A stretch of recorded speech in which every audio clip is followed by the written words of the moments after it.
L'union fait la force dans le vignoble avec cette acquisition technologique pour le moins innovante. 17 vignerons de la montagne de Reims ont investi dans l'achat de 2 robots viticoles Bacchus de l'entreprise rémoise Vitibot. Ils travaillent désormais sous la bannière d'une coopérative de matériel agricole créée pour l'occasion, une CUMA, la première pour des tracteurs électriques. Émilie Forzi, Paul-Antoine Boudet. Il est autonome, enfin presque. Piloté par son opérateur à l'aide d'un smartphone, le robot viticole Bacchus est un tracteur électrique. Dans une parcelle cartographiée au préalable, il travaille le sol plus facilement que le vigneron. Par rapport à une journée de travail du sol sur un tracteur, c'est difficile de rester concentré, c'est difficile de rester droit.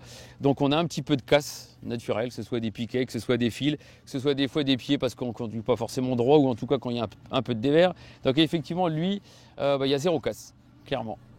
Zéro casse et du temps de gagner. Viticulteur bio, David Fèvre passe moitié moins de temps à labourer ou tondre ses 4 hectares.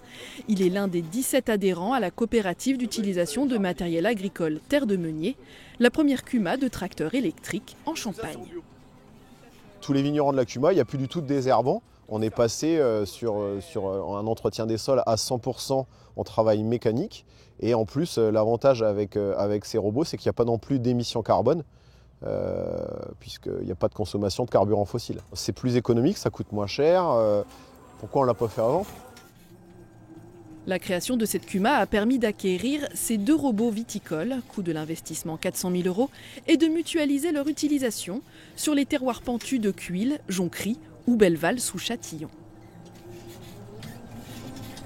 Avec ses capacités de prise du dévers et de la pente, on est capable de pouvoir gérer des vignes qui étaient aujourd'hui soit pas mécanisables, soit mécanisables avec des chenillards, donc d'autres matériels.